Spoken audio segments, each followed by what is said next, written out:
Sollën vëmendje me këtë që thatë një pyetje për Spakun. Unë jam që të bëhet luftë e pa mëshirshme kundër korrupsionit, padyshim. Po sigurisht deri në momentin që vërtetohet që je fajtor, je i pafajshëm. A ju ka rënë sy kohët e fundit që nuk po them Spaku i tëri, po segmentet ndryshe të Spakut ose individ Spakut kanë një lloj qasje nga opozita.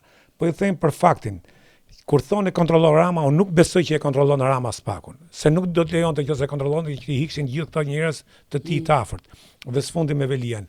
Në anën tjetër, si ka mundësi që ky njeri që s'ka lënë gjë pa i thonë Spakut, organizatë kriminale, terroriste, ku ta diun.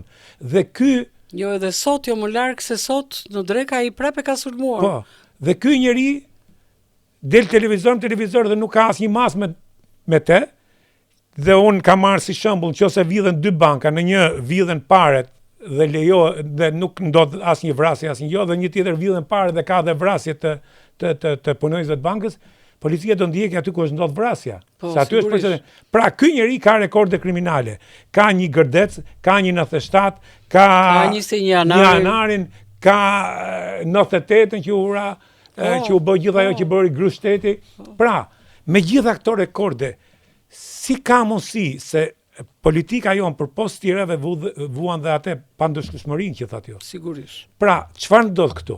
Unë them vendosë drejtësi, po qose Spaku ose smengët e Spakut ose element ndryshëm Spakut do ta përdorin Spakun si politik, ajo nuk është më drejtësi. Unë besoj që reforma në drejtësi ishte e domosdoshme, dhe sigurisht kjo nuk u bë vetëm nga maggioranca apo opozita, sepse aty në parlament u votuan 140. U votuan 100%. Por sigurisht janë procese edhe të vështira dhe nuk mund pretendohet që çdo gjë është perfekte. Kështu që kanë kaluar në këto vetingjet edhe në këto që janë bërë, edhe individ që ndoshta nuk e kanë merituar, apo nuk janë të aftë të kryejnë detyrën, apo kanë mangësi në profesionalizmin e tyre. Apo janë të kapur diku. Apo janë të ndikuar nga politika diku, apo kanë arritur deri atje edhe për shkak të ndikimit të politikës.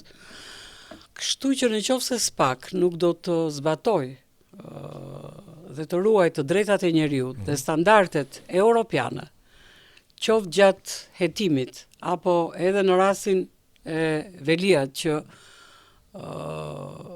u arrestua apo dhe në rastin do një personaliteti tjetër politik, të cilët mund të ndiqen dhe të jetohen në gjendje të lirë, edhe për shkak të detyrave që mbartin, sikurse ndodh në Europë dhe sikurse ndodh në vendet demokratike. Majori New Yorkut ka 12 akuza dhe vazhdon. Unë e kam thënë këtë gjë edhe në një rast tjetër dhe këtë do të kisha parapëlqyer për Spakun.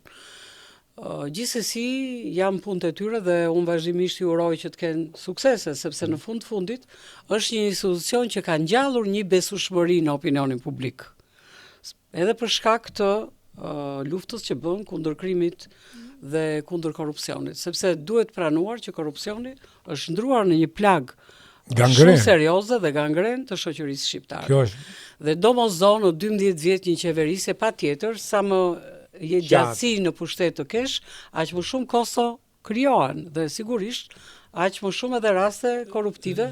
E rëndësishme është që tashmë është krijuar edhe ideja, por edhe praktika, që njerëzit duhet mendohen 10 herë kur janë përpara ndërmarrjes së praktikave korruptive.